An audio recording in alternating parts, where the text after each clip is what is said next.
Video dove andremo a ripassare i concetti di IVA, IVA a credito e IVA a debito per l'impresa e a correggere l'esercizio 8.2 che dovevate svolgere la scorsa settimana. Dunque, che cos'è l'IVA? Abbiamo detto che l'IVA è l'imposta sul valore aggiunto e quindi è un'imposta che grava sul consumatore finale, cioè ognuno di noi quando va ad acquistare qualsiasi tipo di prodotto o servizio, quando andiamo dal parrucchiere al bar, al ristorante, ad acquistare una felpa, le scarpe, oltre al prezzo del bene paghiamo anche l'IVA. Questa IVA la incassa l'impresa che poi dovrà versarla allo Stato. Noi però ci dobbiamo mettere sempre nei panni dell'impresa perché chiaramente noi andiamo a studiare quelle che sono le registrazioni che deve fare l'impresa. Quindi ci mettiamo nei panni dell'impresa. L'impresa incassa quando vende i suoi prodotti quest'IVA che poi dopo deve pagare allo Stato.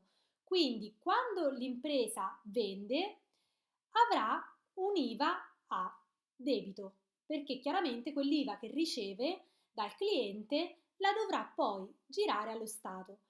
Mentre quando l'impresa acquista beni e prodotti dai suoi fornitori paga l'IVA, ma quell'IVA è un IVA a credito. Perché? Perché non è il soggetto finale, non è il consumatore finale e quindi l'IVA non grava su di lui, impresa, e quindi gli dovrà essere restituita e quindi è un credito, ok?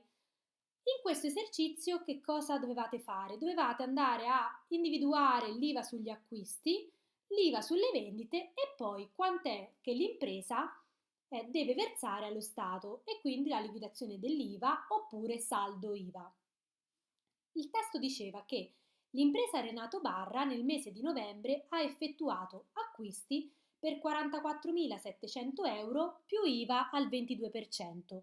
Quindi questa impresa ha acquistato dai suoi fornitori 44.700 euro di merce più l'IVA. Dunque quest'IVA, che è un IVA sugli acquisti dell'impresa, abbiamo detto è un IVA a credito per l'impresa, ok? Perché l'IVA sugli acquisti è un IVA a credito. E come andiamo a calcolarla quindi? Andremo a fare 44.700, dobbiamo calcolare il 22%, quindi come si fa? Per 22 e tutto quanto diviso 100, ok?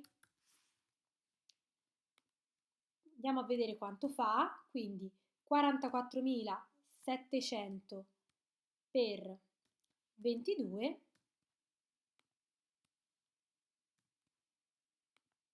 diviso 100 che fa 9.834 e quindi questa è l'IVA a credito, ok?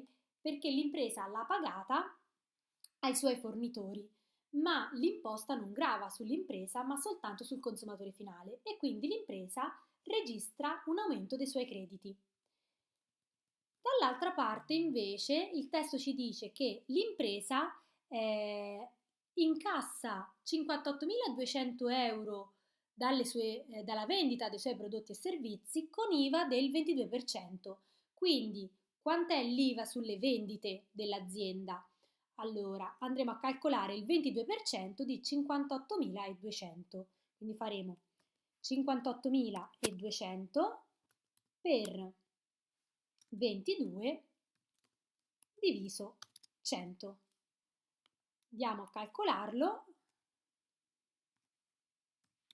58.200 per il 22% fa 12.804, che questa invece è l'IVA che l'impresa incassa dalle sue vendite e quindi è un IVA a debito che dovrà versare allo Stato.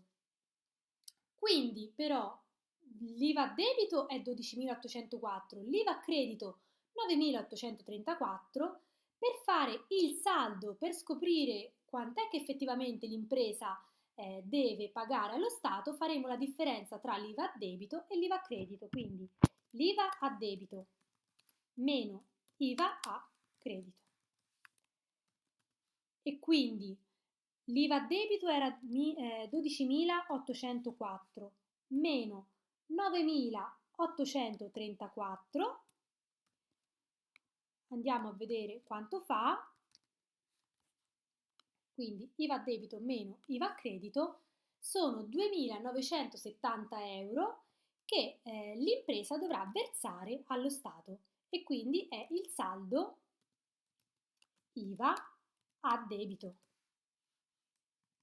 È un saldo IVA a debito, ok?